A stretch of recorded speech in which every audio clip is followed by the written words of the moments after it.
నమస్తే. ఇన్నాళ్ళు నన్ను సపోర్ట్ చేస్తూ, ఎంకరేజ్ చేస్తూ మీ ప్రేమని నాకు అందిస్తున్న ప్రతి ఒక్కరికి కృతజ్ఞతలు. అలాగే ఈ వీడియో కూడా ఖచ్చితంగా మీకు ఉపయోగపడుతుంది. లైక్, షేర్ అండ్ సబ్స్క్రైబ్ చేసి మీ సపోర్ట్‌ని నాకు అందించండి. అలాగే ఈ వీడియో పట్ల మీకున్న అభిప్రాయాన్ని కామెంట్ సెక్షన్‌లో కామెంట్ చేసి తెలియజేయండి. ఇప్పుడు వీడియోని చూద్దాం. నమస్తే. Welcome to our channel. నేను పద్మిని. ప్రస్తుతం మనతో పాటు ప్రముఖ astrologer and life coach Sudha గారు మనతో పాటు ఉన్నారు. మాట్లాడదాం. సుధా గారు నమస్తే అండి. నమస్కారం పద్మిని. ప్లానెట్స్ గురించి మాట్లాడుకుంటూ ఉన్నాం. వీనస్ అంటేనే శుక్రుడు అంటే ఫెమినైన్ ఎనర్జీ, అమ్మ. లవ్ ఎనర్జీ, రిలేషన్షిప్, ఇంకా ఎన్నో చెప్పుకో. ఎన్ని మాట్లాడతారా? వాడికి శుక్రమహారదశ పట్టిందిరా అంటాడు. ఏ దశలైనా ఉండని వాడు బాగుపడ్డాడు అంటే శుక్రమహారదశే. అంతే అన్ని అంత మంచి మంచి సేయింగ్స్ ఉన్నాయి ఆయనకి, బోల్డ్ అంతా. అయితే నిజంగానే అసలు శుక్రుడు ఇట్లాంటి రోల్ ని ప్లే చేస్తాడా?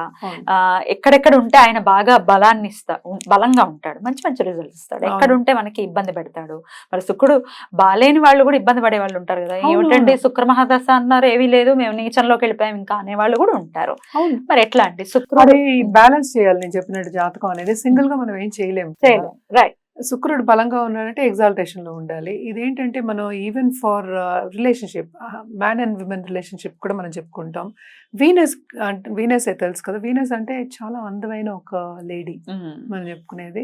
అలాగే మన జాతకాలకి అంటే మన సాంప్రదాయానికి వస్తే మన లక్ష్మీదేవికి కూడా చెప్పుకుంటూ ఉంటాం.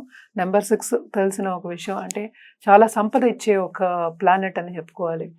మోస్ట్ ఇంపార్టెంట్ ఏంటంటే వీనస్కి ఆర్టిస్టిక్ టెండెన్సీస్ ఎక్కువ ఉంటాయి. అంటే వీనస్ స్ట్రాంగ్గా ఉంటే ఆర్ట్ రంగంలో ఎక్కువ వెళ్తారు. ఎస్పెషలీ ఇప్పుడు సినిమా యాక్టర్స్ కానీ, లేకపోతే మనకి టీవీ రంగంలో కానీ వాళ్ళకి బాగుంటుంది. శుక్రమహాదశ వస్తే అందరూ వెయిట్ చేస్తారు. యాక్చువల్గా నువ్వు అన్నట్టు శుక్రమహాదశ రావాలని వెయిట్ చేస్తారు. శుక్రమహాదశ వస్తే ఏంటంటే కంఫర్ట్ లెవెల్ పెరుగుతుంది. కంఫర్ట్ లెవెల్ ఎలా పెరుగుతుంది? సంపాదన ఉంటే, లేకపోతే ఎవరినా ఇస్తే, లేకపోతే ప్రాపర్టీ ఉంటే, లేకపోతే ఉన్నది మనం అనుభవించే ఒక ఛాన్స్ ఉంటే. అంతే కదా, ఉన్నది అనుభవించాలి. మనం ఉంది కదా అని కూర్చుంటే ఎలాగా? అనుభవించడం ఎప్పుడు? సో ఉన్నది అనుభవించడం కనుక శుక్రమహాదశ వస్తే బాగుంటుంది అని చెప్పుకుంటారు. ఎందుకంటే అన్నిట్లోనూ అభివృద్ధి చెందుతారు. ఈవెన్ అక్కడ ఫ్యామిలీలోనూ, ప్లస్ ఇప్పుడు బిజినెస్ ఉన్నా లేకపోతే ఏ రంగంలో ఉన్నా కూడా బాగుంటుంది అని చెప్పడానికి. అది ఎప్పుడు అవుతుంది?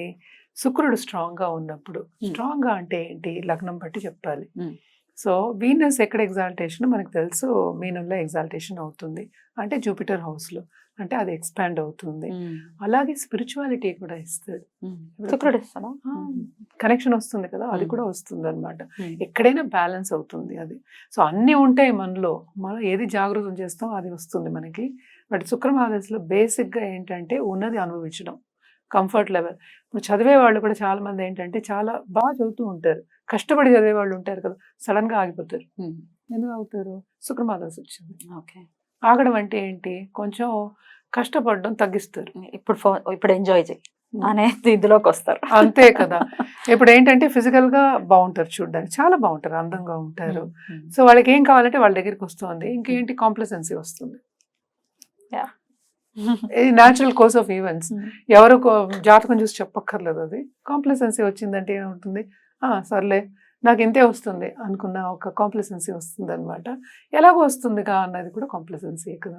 సో అలాంటివి ఇస్తాడంటే comfort level, even balanced mind ఇస్తాడు. మనకి తెలుసు గురు, అసుర గురు అయినా గురువే. అవును, 100%. సో అన్నీ ఇస్తాడు అనమాట. సో బాగుంటుంది శుక్రదశ అని చెప్పడానికి. అది కూడా 20 ఏళ్ళు. ఏమంటే రవి స్టార్స్ ఏం పాపం చేశారండి? 100 ఏళ్ళకి కానీ శుక్రమహారదశ, మరి ఎట్లా వాళ్ళకి? అంటే 120 years కి వాళ్ళు డివైడ్ చేశారు. అంతే కదా. ఇది వరకు 120 years ఉండే వాళ్ళు కనుక వాళ్ళు డివైడ్ చేస్తారు. ఇప్పుడు ఉండట్లేదు. రాదు కదా దశ, రాదు. మరి ఎట్లా అంతర్దశలు ఏమైనా ఇంపాక్ట్ చూపిస్తుంటాయి? చాలా ఇంపాక్ట్ చూపిస్తుంది శుక్రుడు అంతర్దశ. కానీ శుక్రుడు ఎక్కడ ఉన్నాడో దాన్ని బట్టి మనం చెప్పడం అనేది జరుగుతుంది. దాని మనం రెమెడియల్ మెషర్స్ కూడా చేయొచ్చు.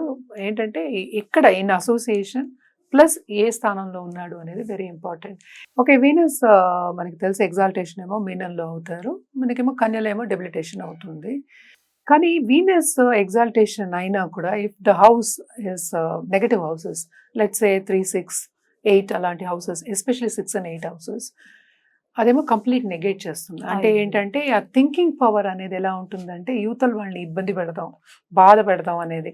మన జాతకాల్లో చూస్తున్నప్పుడు కూడా పెళ్ళికి మళ్ళా కారకుడు మనం శుక్రుడిని చెప్పుకుంటూ ఉంటాము. అవును. సో శుక్రుడు ఏంటంటే బ్లెస్సింగ్ ఉండాలి, ఎందుకంటే గురువే కదా, మరి గురు బ్లెస్సింగ్ ఉండాలి. కానీ ఇక్కడ నెగిటివ్ పాజిటివ్ మనం చూసుకుంటాం అంటే కొంచెం నెగిటివ్ ట్రైట్స్ ఎక్కువ చెప్పుకుంటాం. ఎందుకంటే జూపిటర్ అన్న ఆయన దేవగురు, ఈయన అసుర గురు. మరి న్యాచురల్లీ ఏంటంటే వాళ్ళని మేనేజ్ చేయాలి, అసురుని మేనేజ్ చేయాలి అంటే ఆ బెంట్ ఆఫ్ మైండ్ అనేది డిఫరెంట్గా ఉండాలి. ఇప్పుడు మంచి వాళ్ళని మేనేజ్ చేయడం చాలా ఈజీ, వీళ్ళని ఎత్తుకి పై ఎత్తు వేయాలి కదా. అవును. సో అవన్నీ వస్తాయి అన్నమాట. సో యూతల్ వాళ్ళని ఎట్లాగా తీయగా మాట్లాడి ఎట్లాగా మేనేజ్ చేయగలం, ఎందుకంటే విమెనే ఇచ్చాం మనం రూపం కూడా, ఫీమేల్ క్యారెక్టరిస్టిక్స్ ఇచ్చున్నాం అనమాట. సో ఎలా మేనేజ్ చేయాలి యూతల్ వాళ్ళని, ఎలాగా ఏంటంటే ముందొకటి ఇంట్లో ఒకటి, ఇంట్లో వీధిలో రామయ్య ఏదో అంటారు, కృష్ణయ్య అంటూ ఉంటారు కదా. సో అది జనరల్ స్టేట్మెంట్, అలాంటి రకాలు ఉంటారు అనమాట. అంటే డబుల్ మైండెడ్నెస్ ఎక్కువ ఉంటుంది, డబుల్ టంగ్డ్ అంటాం కదా, అది కూడా ఎక్కువ ఉంటుంది. ఇవన్నీ ఏంటంటే జాతకాలు చూసినప్పుడు అర్థం అవుతుంది, ఇదంతా ఎక్స్పీరియన్స్ తో మనకి తెలుస్తుంది కూడా అనమాట. సో ఏంటంటే వీనస్ ఎగ్జాల్టెడ్, ఆ వీనస్ దశ వచ్చింది అని మనం సంతోషపడే ముందే, మనకి నువ్వు ఇందాక అడిగిన క్వశ్చన్ ముందే అడిగావు, సో ఆ నెగటివిటీ అనేది ఎక్కువ కనిపిస్తుంది అనమాట. సో ఇలాగ మ్యారేజ్ కూడా మనం చెప్పినట్టు ఒక ఇన్స్టిట్యూషన్, అది మ్యారేజ్ అనేది ఒక ఇన్స్టిట్యూషన్. మనం 100 ఏళ్ల పంట అన్నాం, అందుకనే ఇన్స్టిట్యూషన్ అన్నాం మనం. ఆ ఇన్స్టిట్యూషన్ కూడా మనకి ఏంటంటే నెగటివ్ ట్రైట్స్ అనేవి, నెగటివ్ ఎఫెక్ట్స్ అనేవి కనిపిస్తాయి. ఇప్పుడు దాంట్లోనే కనిపించినప్పుడు లైఫ్ లో ఎందుకు కనిపించదు? కరెక్ట్. మరి బలోపేతం చేసుకోవాలంటే ఎట్లాంటి రెమెడీస్ చేసుకోవాలి? జనరల్ గా అయితే మనం చెప్పేది ఏంటంటే, మనం జెమ్ స్టోన్స్ చెప్తాం, మనం వజ్రాలు చెప్తాం, డైమండ్స్ 20 cents నుంచి, నేను క్యారెట్స్ చెప్పట్లా, 20 cents నుంచి 20 cents నుంచి వేసుకోవాలి. అండ్ ఆల్సో ఏంటంటే మనం ఎక్కువ చెప్పేది పసిడిలోనే చెప్తూ ఉంటాం అనమాట. ఇప్పుడు ప్లాటినం కూడా చెప్తున్నాము, that is a different matter. And లక్ష్మీదేవికి ఎక్కువ పూజ చేయాలి అని చెప్తూ ఉంటాం. నేను ఇంకోటి కూడా ఎప్పుడు చెప్తూ ఉంటాను, ఒక ఫ్యామిలీ కింద పెట్టుకుని పూజ చేయండి. అంటే ఏంటంటే లక్ష్మీదేవి, విష్ణుమూర్తి, ఒక దంపతులు అలాగా చేయడం, సత్యనారాయణ వ్రతం చేయడం, ఇలాంటివన్నీ చేసుకోవచ్చు అనమాట. సో ఇవన్నీ చేసినప్పుడు ఏమవుతుందంటే కొంచెం బలపరచడానికి ఆస్కారం ఉంటుంది. అదొకటి కాకుండా మనం ఏంటంటే ఎక్కువ శుక్రుడికి మాత్రం జపాలు ఎక్కువ చెప్తాను నేను, జపం చేసుకుని దానం ఇవ్వమని చెప్తూ ఉంటాను అనమాట. అవి బాగుంటుంది. అండ్ ఆల్సో కలర్స్ మనం యాడ్ చేసుకోవచ్చు వార్డ్రోబ్లో, వైట్ కానీ పింక్ కానీ లైట్ కలర్స్ యాడ్ చేసుకుని, మనకి ఈ కాలంలో అన్ని కలర్స్ మనకు వచ్చేస్తున్నాయి, ఇదివరకు అయితే కొంచెం కష్టం ఇలాంటివన్నీ రావడం కనుక. సో ఇప్పుడు అన్ని వస్తున్నాయి కనుక అవన్నీ చేసుకోవచ్చు. బాగుండాలి, డెఫినెట్ గా లక్ష్మి అనుగ్రహాన్ని ఖచ్చితంగా పొందాలి అని మనస్ఫూర్తిగా కోరుకుంటూ చాలా బ్యూటిఫుల్ గా ఎక్స్ప్లెయిన్ చేశారు. ఇక నెక్స్ట్ ఎపిసోడ్ లో 7 కేతు గురించి మాట్లాడుకుందాం. థ్యాంక్ యూ సో మచ్ అండి. నమస్తే. నమస్కారం.